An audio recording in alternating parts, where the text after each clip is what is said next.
Welcome to the Aggie Athletics Coaches Show, brought to you by Charles White State Farm. My name is Shawn Joy, and today we are joined with head men's basketball coach Charles Bell. Coach, how are you, sir? I'm doing well, man. It's a pleasure to be here, and lets us know it's that time of the year now, officially. That's right. We know you're super busy, so we appreciate your time and hanging out with us and kind of giving us a preview about what's coming up. So we appreciate it. Absolutely, man. Thanks for having me. I'm excited to talk about hoops. So the boys got here in August. We're a day before the first game, and we'll get into that in a second. But what's the program looked like the first couple of months being on campus? What have you guys been up to? Yeah, absolutely. When we get them in, my idea is that first week or so is literally let them be students, right? Get adjusted, add drop. You've got a lot of guys that are transitioning when you start adding transfers. School is different. Every school's operations are different. Where do you got to go? Who do you have to talk to? So they get comfortable first. And then we dive into the weight room. We are a program that is very consistent in our lifting. I think it shows every year. You look at our programs, you look at our guys when they're on the floor, you can tell we lift.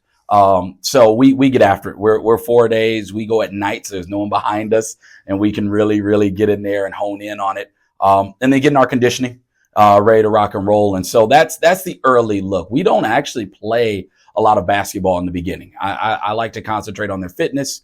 I like to give them a chance to really get acquainted to OPSU, get acquainted to the faculty, to staff. And then I'm a believer that, when it's time, we have enough time to get the stuff we need to get in. So it's been great. I've got nothing but good reviews from people here because we got a lot of new faces, right? On some great things that our guys have done around the community, helping folks as they're carrying things, working other athletic events. So it's been an exciting time. And now it's their time to do what they do best. Gotcha. So you hit on a little bit about your roster. Give us a breakdown. What's it look like? Is it a mix of transfers? Is it a lot of new guys? What's the roster look like this year? Yeah, it's a huge turnover, right? We only, in terms of the playing group, we only brought back 2 guys. Kensington Grant Brown was all freshman team last year, and then Mike Carter probably had one of the strongest finishes in the conference. I mean, we looked through his numbers. In the last 8 games, he averaged 15 and 8.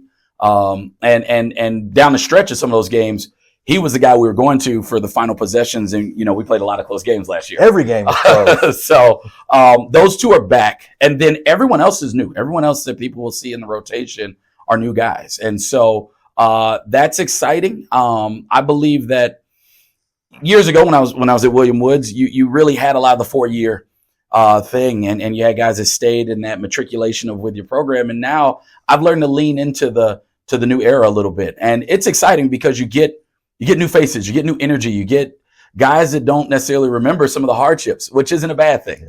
Yeah. They come in with a confidence that everything's possible. And so we've got 18 guys on the roster. 3 guys also returned from last year that were more developing guys. Only 1 freshman on the entire roster this year, and everyone else is transfers. And we really wanted to focus in this year in the recruiting group of getting winners, not necessarily the names.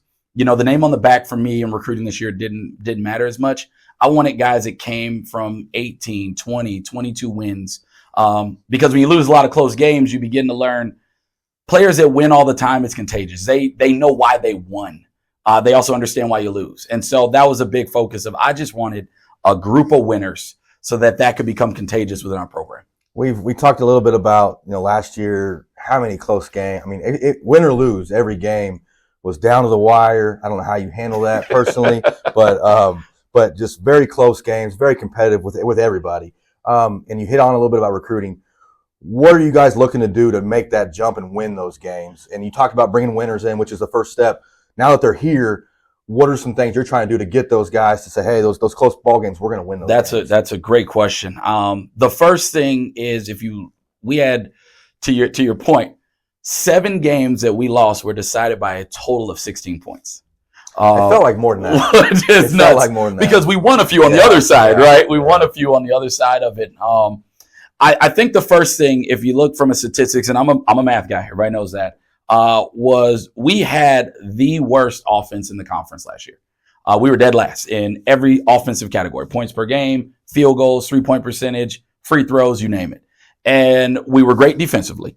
The biggest thing in close games, number one, you have to make free throws, right? Like, you see a ton of games where your free throw shooting typically decides it. Whether you're up a couple, you got to stretch it a little bit at the line. Or if you're down and they're fouling you, can get points without the clock running.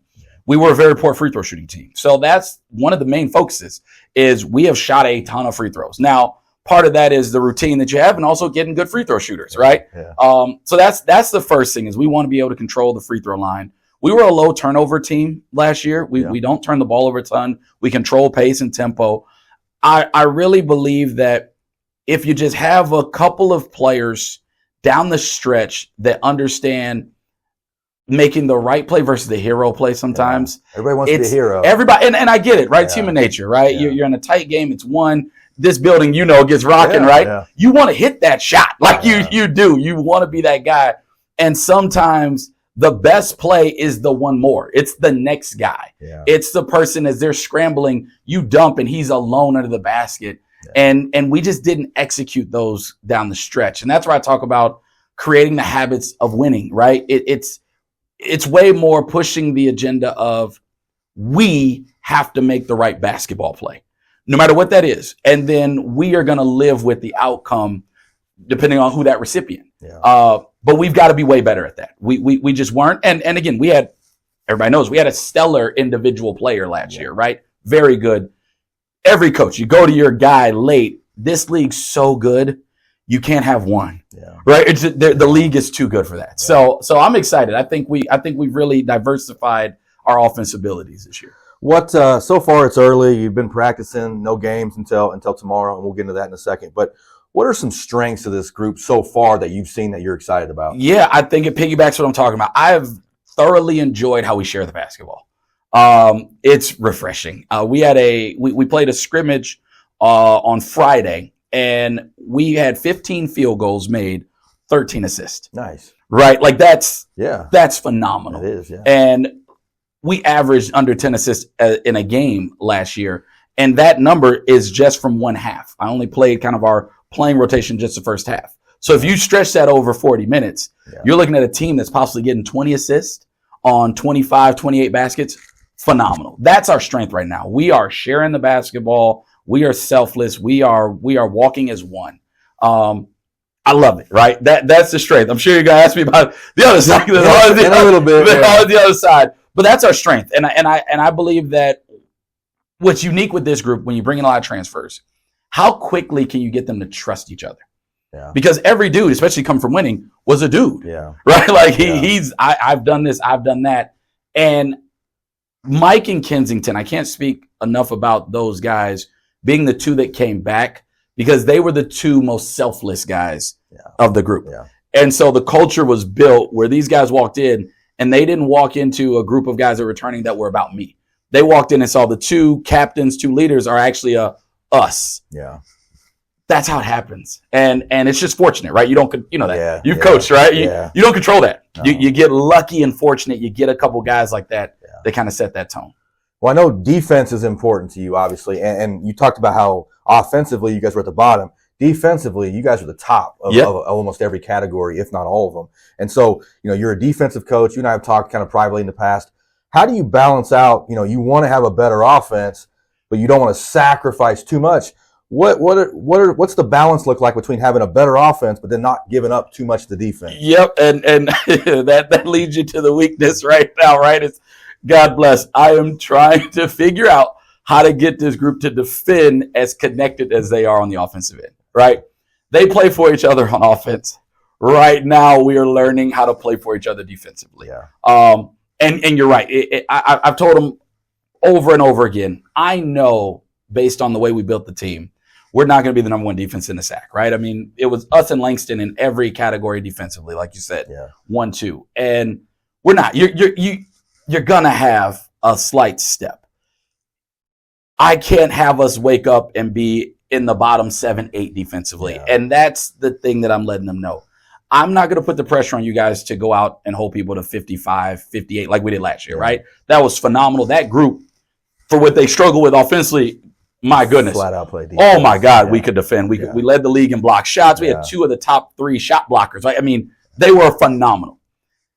I'm going to go, okay, gentlemen, we're not going to – if we can be that, we're going to be really good this year, right? But I expect a slight drop you just can't have the bottom fall out. Yeah. And so if I can get us to connect and to be as selfless as we are on offense, on the defensive end, and be more worried about how do I help you be a great defender? Mm-hmm. What do I have to do?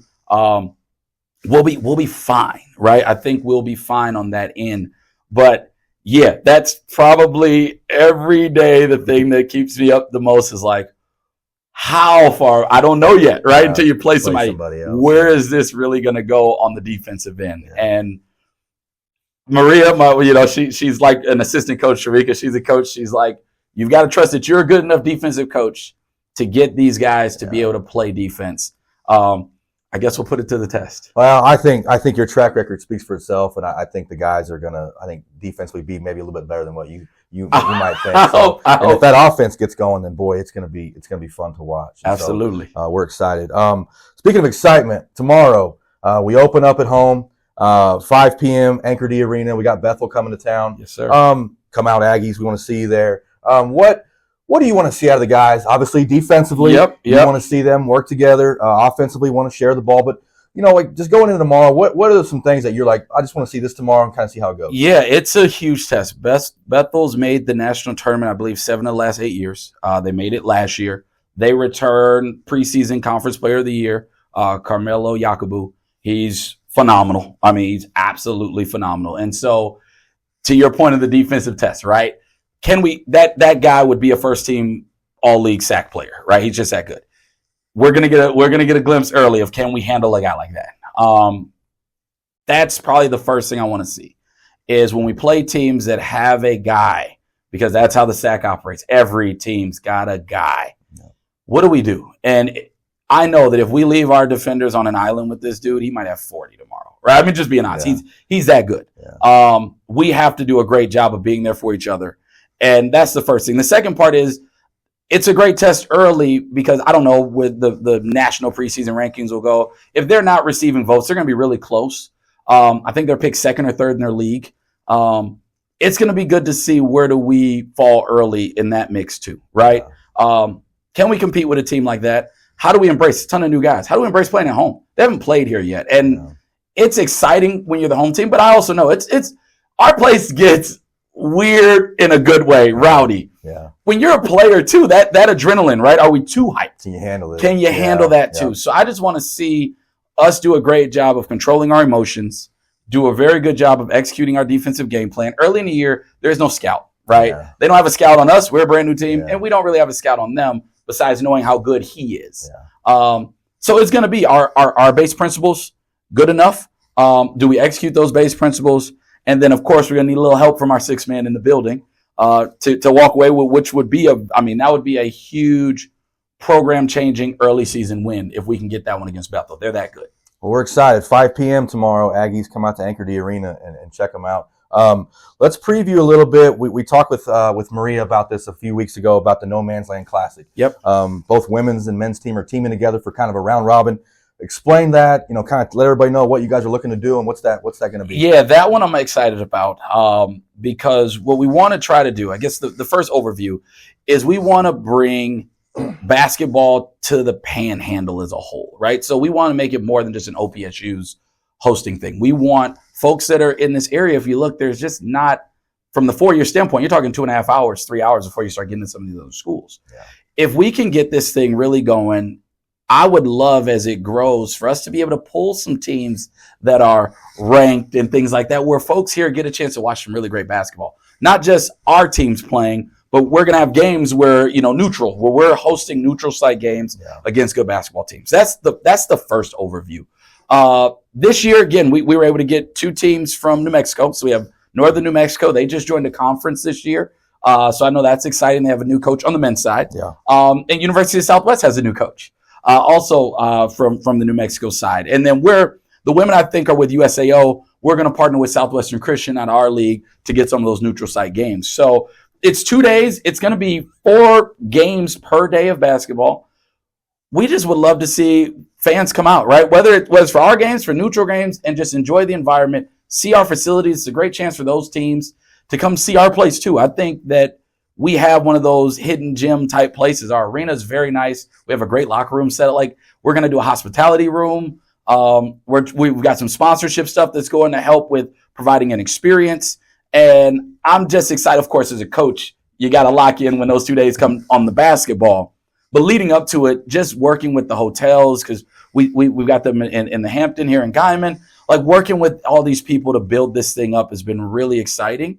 And I can tell that folks around here are getting behind it. They want, if we can get it year one just getting it going and give it a great experience. If we can do that, I think that you'll see it grow and you'll see more people want to add to the mix, and let's create something special out here.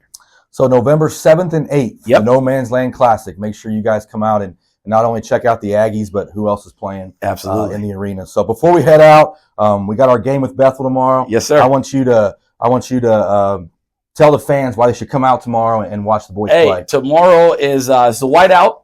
We play at 5, and which for men's game is different time. Right? I like it. I like it. I like the early games. I believe that when folks come out this year,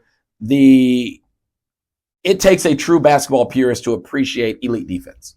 It really does. If you're being honest, you have to truly understand the game. And our fans did a great job last year of learning the energy around defense, right? There's a different energy. Yes. Games. Oh my God. To fan friendly, coach unfriendly, right? Yeah.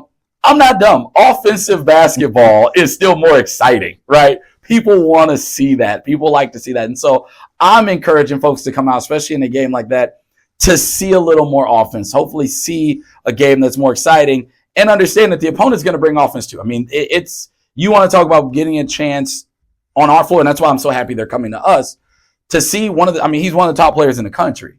We get a chance to host one of the top players in the country.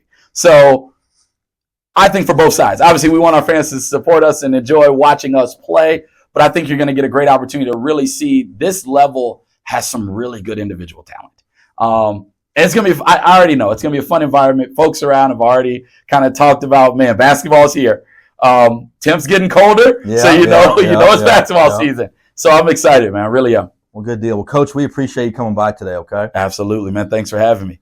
Well, come on out tomorrow, 5 p.m. at Anchor D Arena and watch our men's team open the season up. That does it all for our Aggie Athletics Coaches Show, brought to you by Charles White State Farm. We will see you next time.